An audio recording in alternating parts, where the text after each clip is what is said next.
Paul Donaldson from Edinburgh. How did you get in? I don't know. But I came through to Glasgow to get the Doppler ultrasound scan, and it turned out that I was negative for CCSVI, apart from a bit diminished flow in one of my jugulars. So it was just negative, really.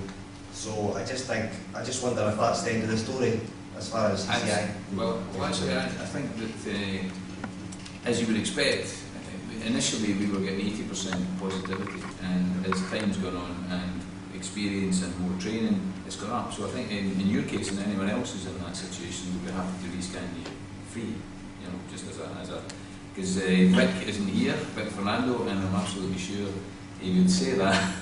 But no, contact us because we're listening to these figures and we're thinking, no, 80% is a bit low. Tom, if I could just make a comment about these people who are borderline or not quite sure. Part of the examination means lying down, part of it's supine.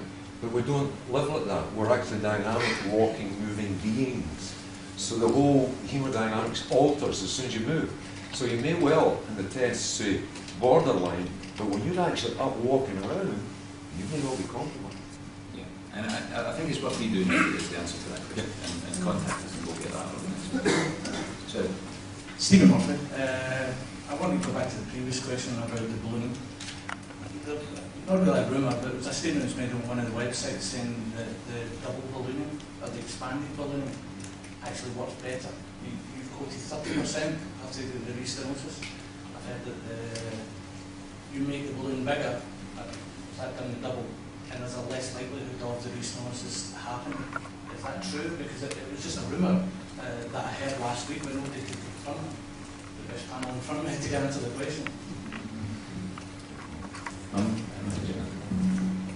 Actually, we use the double balloon technique when single balloon is not effective. So we don't know if it increases or decreases the recurrence of restenosis, but actually the outcome on the table, the angiographic find result on the table is much better than using single balloon in certain cases. But the recurrence after double balloon or cutting balloon, I'm not sure if there is more recurrence or less. In fact, we cannot say, because in order to prove this, if after a cutting or double balloon the restenosis is less, we have to do a randomized study. And what we are saying is just an impression. My impression is that if this rupture of the fibrotic annulus is done with high pressure cutting balloon or double balloon technique, in this case the restenosis is less.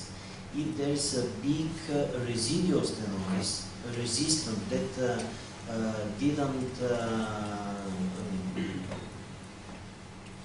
be successful to be open, in this case the probability of restenosis is higher. So the recoil is very, very low.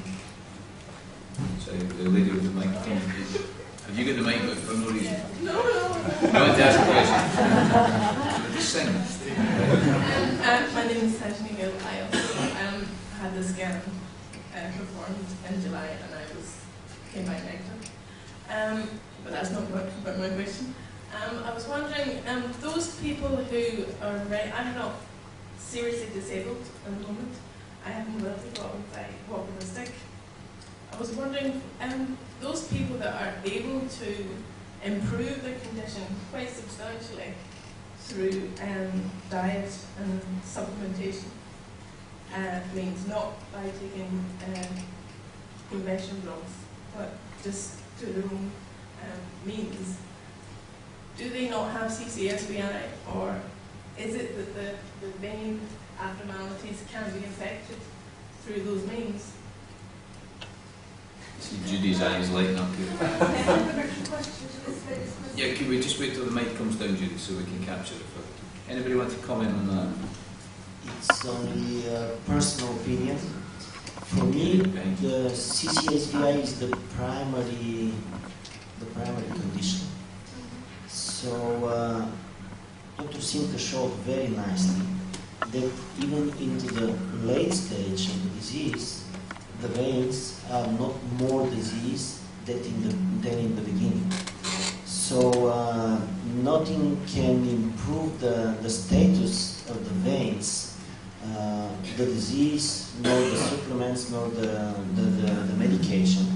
And if you have some disability, if you are in the beginning of the disease, in the early stages, and you have CCSVI proven, my advice, the CCSVI to be corrected, to be treated, because the results are really the best.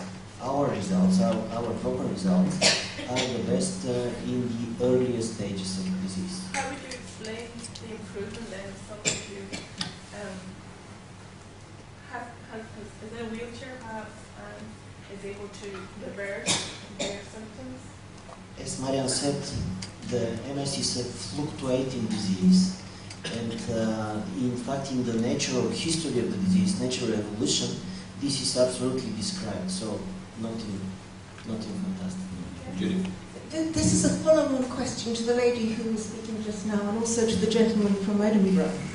I went to the Essential Health Clinic in Glasgow and had the Doppler scan, and it was what Tom said, not worth treating. It was just not bad enough to do anything about. But then I got an email the next week from Poland, from Dr. Simkin's outfit, and I thought, what the hell, I'll go to Poland and do a belt and braces. I'll just have the gold standard, which is mammography, and if they find something, I'll have it done. Anyway, long story, I went to Poland and I went through all the diagnostic procedures with the MRV and the mammography and the contrast dye and all that, and they showed me some very pretty pictures of my veins which were in perfect condition, were they not, Dr. Simkin? And they said, we're not going to treat you, all perfectly okay, there's nothing wrong with your veins, go home, which I did. But I've had MS for 37 years, during which time and during the whole time I have been doing the diet and the supplements. I've been on a very strict diet. I've been taking fish oils and you name it, and vitamin D, and just the whole long list. And I would like to ask the panel generally, how do they explain this kind of 2%, 3% of people like me who definitely do have MS? Because people say, you don't have MS, you've got Lyme disease. I've got MS, but I don't have CCSVI. What are your possible explanations for that, please, panel?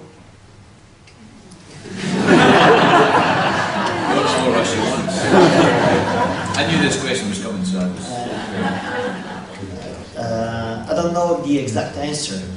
It's just a suggestion. During the Brooklyn conference, Dr. Sclafani showed us a case with who didn't improve very much from the liberation treatment, and the reason was shown after that on the MRI. The patient had disease of the small branches forming the azygos vein. So the patient had disease into the lumbar, very tiny lumbar branches. So in some patients, very small percentage of the patients, if the truncular veins is not shown to have a disease, there may be some small changes in the small venous branches that is not possible to be shown by the Doppler, by the venography, and only detected by the MRI because of the very high resolution. They are untreatable. And they are not totally untreatable, but because they are very, very fine, maybe only by coronary materials they can be treated, because we are using in the coronary arteries, they are the similar diameter, very tiny wires and very, very small balloons. And it's a possible explanation, I'm not sure. I think your question is extremely important. Fortunately, it concerns only a small number of patients. And I don't think there is, at the moment, a clear explanation. But I just want to say one more thing. What I've learned today, and it's been a very important meeting for me, is a opening of the eyes about CCSVI and MS.